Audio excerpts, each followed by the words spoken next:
There are many different kinds of robots in the DARPA Robotics Challenge. 7 of them are of the Atlas type. Atlas Unplugged is the upgrade to Atlas to allow it to run entirely on batteries and to have it use a wireless communication path and for it to not require a safety tether to hold itself up. Basically, we have to cut the cord. We have to no longer rely on a safety line on the top. You can see that there's one there right now, and you're going to continue to use them during your testing. But of course, when we have the contest itself and you're getting ready for the contest, that safety line is not going to be there anymore.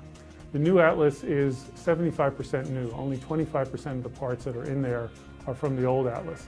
The rest of them are really used for the onboard energy storage, better energy efficiency, much more dexterity, and the robot is much quieter than it was before.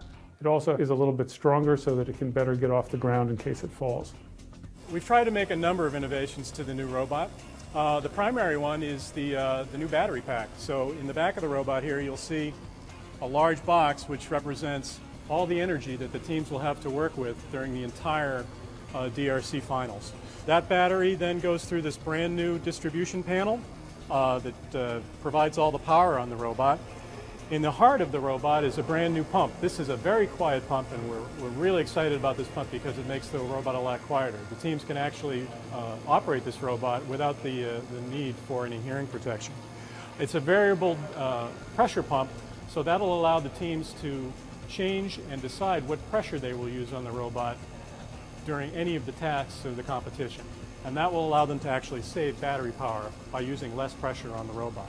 Up here we'll have a set of computers, and the teams will use those to process images out of the sensor head and then command the robot to do its tasks. The arms have been repositioned on this robot. Basically the shoulders have been flipped over. You see they are now the arms come out from much lower in the robot, and this allows the users to have more workspace in front of the robot so it can see what its hands are doing.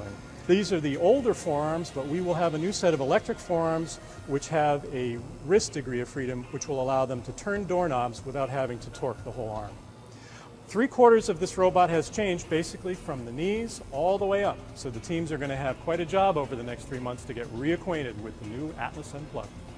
The finals are going to be very hard. They're going to be much harder than the trials were. I know none of you like that idea. But it's what we have to do in order to really bring these systems to the right level of development. We want these tests to be much more authentic, much more like real disasters.